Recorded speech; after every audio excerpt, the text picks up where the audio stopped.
রাজধানীর শাহবাগ মেট্রো স্টেশনের নিচে ১০ বছরের এক শিশুকে ধর্ষণ শিকার হয়েছে। তাকে ঢাকা মেডিকেল কলেজ ঢামেক হাসপাতালে ভর্তি করা হয়েছে। বুধবার ১৫ জানুয়ারি রাত ৮টার দিকে শাহবাগ মেট্রো রেল স্টেশনের বারডেম হাসপাতালের সামনে ঘটনাটি ঘটে। খবর পেয়ে পুলিশ শিশুকে উদ্ধার করে ঢামেক হাসপাতালে ভর্তি করে। হাসপাতালে আরেক পথশিশু মোবারক জানায়, এই শিশু শাহবাগ এলাকায় ফেরি করে ফুলের মালা বিক্রি করে। রাতে মেট্রো স্টেশনের নিচে একটি শিশুর চিৎকার শুনে অনেক লোকজন জড়ো হয়। সেখানে গিয়ে দেখে ওই শিশু রক্তাক্ত অবস্থায় পড়ে আছে আর ওই ছেলেকে লোকজন ধরে রাখছে। পরে থানা পুলিশের মাধ্যমে শিশুটিকে হাসপাতালে নিয়ে আসা হয়। তবে ওই শিশুর বিস্তারিত পরিচয় জানা যায়নি।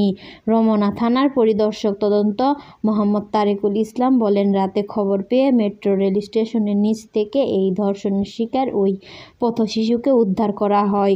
এ ঘটনায় রায়হান ১৯ বছর নামক এক যুবককে আটক করা হয়েছে। শিশুটিকে ঢামেক হাসপাতালে ভর্তি করা হয়েছে।